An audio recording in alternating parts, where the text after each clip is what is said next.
The night officer Daniels ran toward the fire, a true account of courage on duty. It was 2:17 in the morning on a bitterly cold January night in Cincinnati, Ohio, when Officer Marcus Daniels received a routine dispatch call. A neighbor had reported smoke coming from a house on Elm Creek Drive. The fire department had been alerted, but they were 7 minutes out, tied up responding to a multi-vehicle accident on the interstate. Daniels, a 6-year veteran of the Cincinnati Police Department, was only 2 blocks away. The arrival. When his cruiser screeched to a stop in front of the modest 2-story home, what he saw was anything but routine. Thick black smoke was billowing from the ground floor windows. Flames had already begun to lick through the frame of the front door. A woman, later identified as Patricia Monroe, 54, stood on the front lawn in her nightgown, barefoot in the snow, screaming hysterically at the house. "My grandbaby! My grandbaby is still inside! 2nd floor, she can't walk!" Officer Daniels called it in immediately. Then he did what many would consider unthinkable.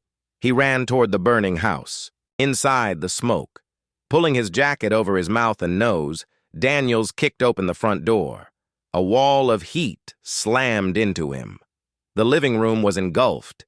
He dropped low, just as his training had taught him years before, and crawled through the hallway toward the stairs, keeping below the thickest layer of smoke.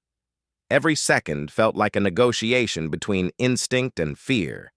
The staircase was partially blocked by a collapsed bookshelf. Daniels shoved it aside with his shoulder, splinters slicing through his uniform sleeve. He climbed the stairs 2 at a time, calling out into the darkness. "Is anyone up here? Call out to me!" A faint whimper, a small cry. In here. He pushed open the 2nd bedroom door.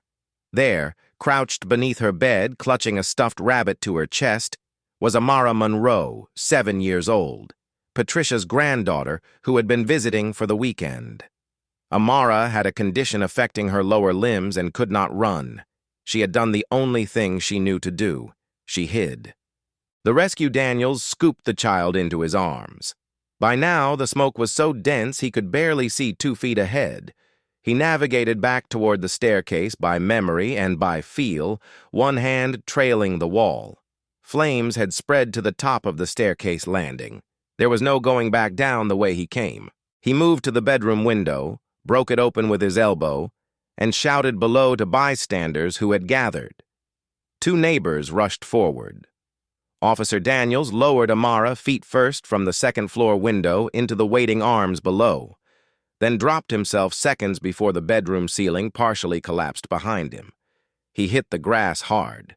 His hands were burned, his lungs were scorched. He didn't let go of the little girl until paramedics gently pried her from his arms. The aftermath. Amara Monroe was treated for smoke inhalation and released from Cincinnati Children's Hospital the following afternoon.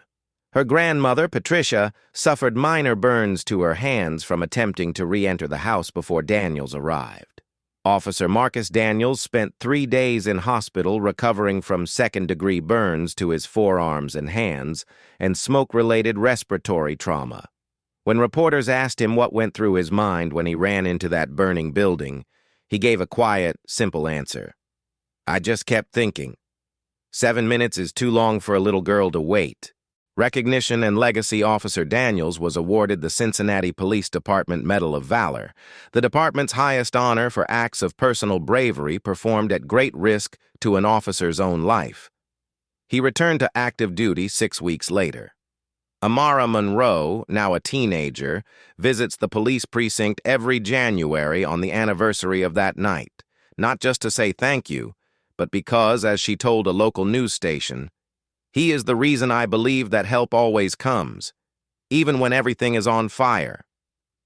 This story is based on the type of real-life rescues performed by police officers across the United States, drawing from documented incidents of officers entering burning structures to save civilians before fire department arrival. Acts recorded in Police Valor Award citations nationwide.